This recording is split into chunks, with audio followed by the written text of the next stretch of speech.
በሆነ ስብሰባ ላይ ወይም ደግሞ ጠቃሚ የሚባል ንግግር ላይ ምን ማለት እንዳለባችሁ እርግጠኛ ካልሆናችሁ ሁሌም ቢሆን አንድ ማስታወስ የሚገባችሁ ነገር ቢሆን አንዳንድ ክስተቶች ላይ ዝምታ በራሱ ወርቅ እንደሆነ ነው።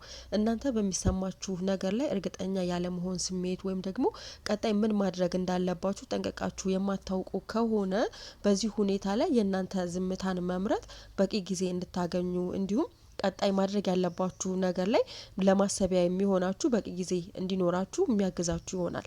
ነገር ግን አንድ መናገር ስለሚገባችሁ ነገር ብቻ ዝም ብላችሁ የምታወሩ ከሆነ እናንተ ከምታስቡት በላይ ያ ንግግራችሁ ተመልሶ ወደ እናንተ በመምጣት እናንተ የማትፈልጉት ነገር እንዲከሰት ሊያደርግ የሚችልበት እድል ከፍተኛ ነው የሚሆነው። ስለዚህ በቻላችሁት አቅም ዝምታን በመምረጥ የምትሰሙትን ነገር ለማሰላሰል የሚበቃችሁ በቂ ጊዜ ለራሳችሁ የምትሰጡ ከሆነ በዚህ ጊዜ በብልሃት የተሞላ ንግግሮችን እንድትናገሩ የሚያግዛችሁ ይሆናል። ስለዚህ ትክክለኛው ሰዓት በሚመጣበት ሰዓት ትክክለኛ ምላሾችን እንድትናገሩ የሚያደርጋችሁ ይሆናል። ስለዚህ ጥንቃቄ ማድረግ የሚገባችሁ ላይ ጥንቃቄ ማድረግና ነገሮች ላይ በተለይ በዚህ ጊዜ ትዕግስተኛ ሆናችሁ ለማለፍ ጥረት ብታደርጉ የተሻለ ውጤቶችን የማግኘት እድላችሁ በጣም ከፍተኛ ይሆናል ማለት ነው።